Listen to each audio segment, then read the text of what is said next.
Bonjour à tous et bienvenue dans votre JT Immobilier quotidien. Tout de suite, le sommaire de ce mardi 20 septembre. Dans votre édition, reportage sur la flambée des prix. Pour en parler, Maître Pierre Bazeille sera notre invité. Zoom sur le logement étudiant, une problématique de rentrée. Enfin, votre rendez-vous avec le Zapimo. Bienvenue dans votre journal.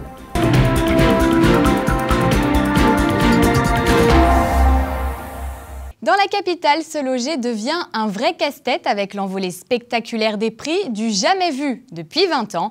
Explication avec Marie Gallet. Plus 22,5%, c'est la hausse des prix de l'immobilier en 2011 relevée par l'indice des notaires. À Paris, investir dans la pierre devient un luxe.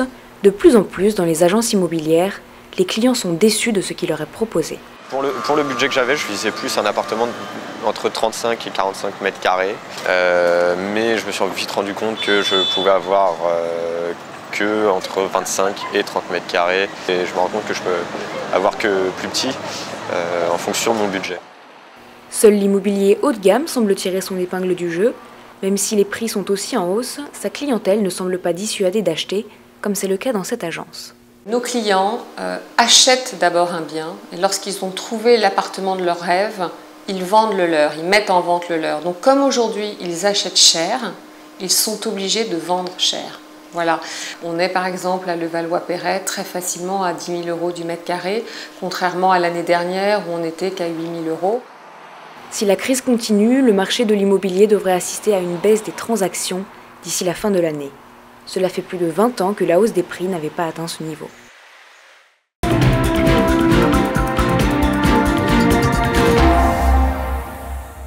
Maître Bazeille, bonjour. Bonjour. Merci d'être avec nous sur notre plateau.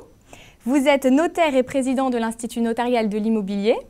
Comme on vient de le voir ensemble dans le reportage, il y a une vraie flambée des prix à Paris. Et jeudi 8 septembre, les notaires publiaient leur indice des prix qui montrait une hausse de 22,5%, donc des prix en un an. Et un chiffre, 8 150 € le mètre carré, en moyenne bien sûr. Comment interpréter ces chiffres ? Oui, juste une petite précision. Donc vous avez dit 22,5%, c'est la plus forte hausse depuis 20 ans sur un an à Paris. Donc effectivement, c'est assez exceptionnel. Ceci dit, donc je rappelle quand même que dans Grande Couronne, on n'a pas des évolutions aussi significatives, puisque pour les appartements, on est aux alentours de 7,5%. Je crois que cela devait être rappelé. Tout ça pour dire qu'on a vraiment un phénomène, je dirais, parisien, vraiment c'est Paris. Je crois qu'aussi il est bon de rappeler qu'en province, on n'a pas, même dans des villes emblématiques comme Lyon, Bordeaux, on n'a pas des évolutions de prix aussi importantes. Alors comment l'expliquer ? Je crois que c'est parce que donc on est avec Paris une valeur refuge. Valeur refuge d'ailleurs essentiellement pour les Français puisqu'on constate un petit retrait des étrangers. Même si les étrangers restent très présents sur des biens de haut de gamme, on constate ce petit recul. Et puis deuxièmement, donc, c'est le fait que Paris, donc, c'est pas la rentabilité qui fait ça, mais c'est cette notion de valeur refuge. C'est qu'on pense que ce qu'on achète 100 aujourd'hui, demain, ça vaudra 110, quels que soient les aléas économiques. Est-ce que finalement, on ne risque pas un blocage avec cette hausse qui ne s'interrompt pas ? Pour le moment, donc, c'est vrai. Donc, alors, chaque fois qu'on est arrivé à 7 000 € le mètre, on a dit ça ne va pas monter encore. Je crois que là, on atteint de toutes les façons des sommets. Le blocage, on aurait pu le craindre, en tous les cas, en termes de volume, puisque là, c'est le blocage, c'est les volumes, la fluidité du marché. Les taux d'intérêt aujourd'hui, on croyait qu'ils augmenteraient. Aujourd'hui, on était avec des taux moyens de 4%. On vient de nous annoncer que les taux moyens sont plutôt à 3,80. Donc, en tous les cas, ce facteur-là devrait éviter le blocage. Mais c'est vrai qu'on peut s'interroger sur quand on atteint des sommets pareils, qu'est-ce qui peut se passer. Ceci dit, donc nos confrères disent que on a plus une pénurie de biens à la vente que des gens qui... en réalité, il y a plus aujourd'hui d'acquéreurs que de vendeurs. Et sur les prix, pour terminer, est-ce qu'il y a des signes avant-coureurs, quelque chose qui pourrait laisser penser qu'on va vers un recul des prix? De toute façon, donc, les notaires d'ailleurs l'ont annoncé, ils pensent qu'à compter du mois d'octobre, donc il y aura une baisse des prix.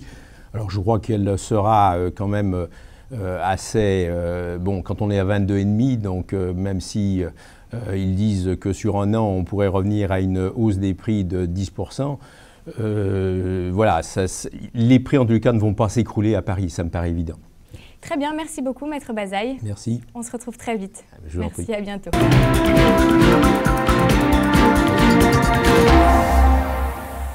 Plus d'1 million d'étudiants à la recherche d'un logement, un tiers d'entre eux connaissent même des difficultés pour trouver un toit. Un nouveau site vient de voir le jour, mapiol.com, pour aider les étudiants à se loger. Une application est même déjà disponible pour certains téléphones portables. Marie Gallet.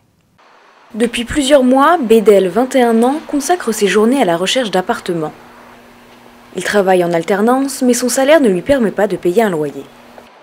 Je suis passé dans les agences immobilières pour voir un petit peu si je pouvais trouver quelque chose. Là, j'ai remarqué aussi qu'avec cette flambée des prix, ça ne me permettait pas de prendre un appartement tout seul ou en colocation avec le salaire que j'ai en alternance. J'ai essayé de me renseigner un peu partout et puis j'ai remarqué que je ne trouvais pas de loyer en dessous de 500 à 50 € par mois. Et puis avec les 800 € que je touche, même en combinant avec les APL, j'ai remarqué que ça ne faisait pas assez pour pouvoir me prendre un appart tout seul. Comme lui, ils sont plus d'1 million de jeunes à la recherche d'un logement. Pour les aider, le site internet mapiol.com met en relation étudiants et propriétaires. Nous, on invite les propriétaires à déposer leurs annonces gratuitement sur notre site et à laisser leurs coordonnées, le descriptif, des photos. Pareil pour les résidences-services, pour les CROUS et pour les colocations. Après, l'étudiant ou le parent de l'étudiant va appeler directement le propriétaire. Les premières victimes de la flambée des prix sont aujourd'hui les jeunes. Un tiers d'entre eux doivent rester chez leurs parents, faute de trouver un logement.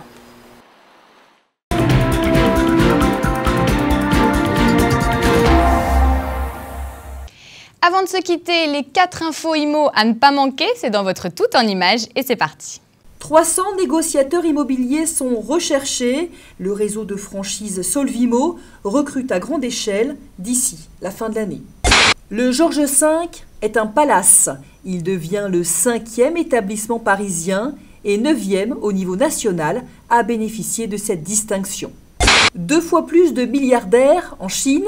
Parmi eux, 29 le sont devenus grâce à l'immobilier, et cela malgré un climat économique agité. L'hôtellerie de plein air a le vent en poupe. Les campings ont dopé la croissance du tourisme, plus 5% cet été pour les campings 4 et 5 étoiles. Voilà, c'est la fin de votre journal. N'oubliez pas que vous pouvez retrouver tous les services liés à l'immobilier sur TV Imo. Quant à nous, on se retrouve demain pour un nouveau journal. Restez connectés, à demain.